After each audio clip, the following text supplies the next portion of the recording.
یو خصوصي پوهنتون کابل کې د مخدرات توکو سره د مبارزې عوامه پوهاوي یو ورځنی کمپاین ترسره کړ. د باختر خصوصي پوهنتون ادارې د مخدرات توکو پر وړاندې د مبارزې کمپاین په نوم د سړک پر سر یو پروګرام پیل کړ چې موخه د نشهیي توکو د زیانونو په اړه عامه پوهاوی لوړول، د ځوانانو ترمنځ د روږ د کېدو مخنیوي، د روږدو کسانو د درملنې او پرېښودو هڅول، د نشهیي توکو پر وړاندې د مبارزې لپاره د بېلابېلو همکاریو هڅول او پیاوړتیا او په ټولنه کې د روږدي کېدو د ګواښ په وړاندې د ټولنیز یووالي پیاوړتیا ده. دا کمپاین د باختر پوهنتون د محصلینو او یو شمېر ځوانانو په شتون کې ترسره شو. د کمپاین ګډونوالو وویل د مخدرات توکو کارول د انساني عقل او ذهن کمزوری کوي، اخلاقي فساد، بیکاري او د اقتصاد او کورني نظام د کمزوري کېدو لامل کیږي. همدغه نشهیي مواد چې انسان تباه کوي، د انسانانو عقل له منځه وړي، د انسانانو جسم کمزوری کوي، د انسانانو مالی برخه کمزوری کوي.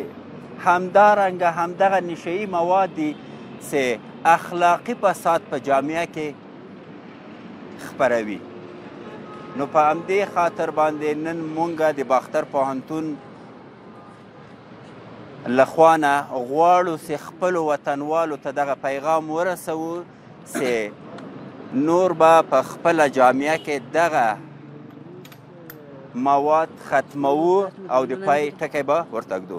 من کمپاین نن د مبارزې مواد مخدر چې ننني ځوانان ډېر د مواد مخدر کې اخته دي، موږ څنګه کولی شو د مخنیوی وکړو. زیاتره ځوانان دي چې مسافرت لارې مواد مخدر ته لار پیدا کوي.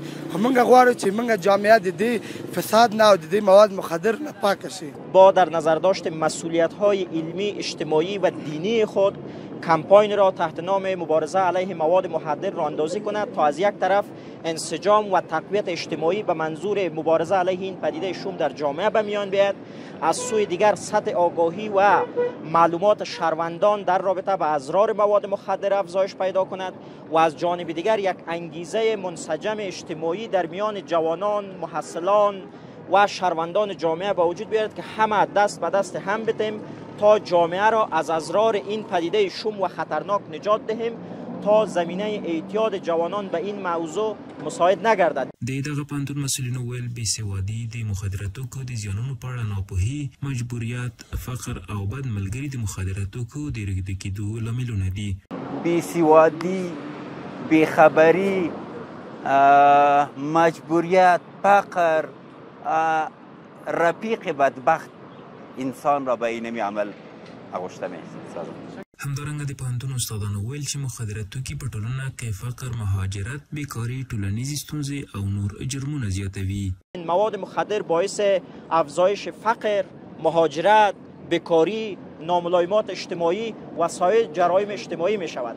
ما تلاش می‌ورزیم تا با استفاده از آدرس پوهنتون باختر و از آدرس محصلان پوهنتون باختر راهکارهای علمی و اساسی را جهت پدیده‌کن کردن این مواد در میان جوانان راه اندازی کنیم تا جوانان ما دیگر به مواد مخدر آغشته نشوند و تشویق کنیم آنها را به سوی تعلیم، آموزش، درس، مکتب، پوهنتون تا یک جامعه سالم و عاری از مواد مخدر داشته باشیم. که څه هم د معتادینو درملنې او مخدرات توکو د مخنیوي په موخه پراخ فعالیتونه ترسره شوي، خو بیا هم کابل ښاریان له اسلامي امارات غوښتنه کوي چې ځوانانو ته د زده کړو او کارموندنې زمینه برابره کړي تر څو دوی د دې شومو پدیدو ښکار نشي.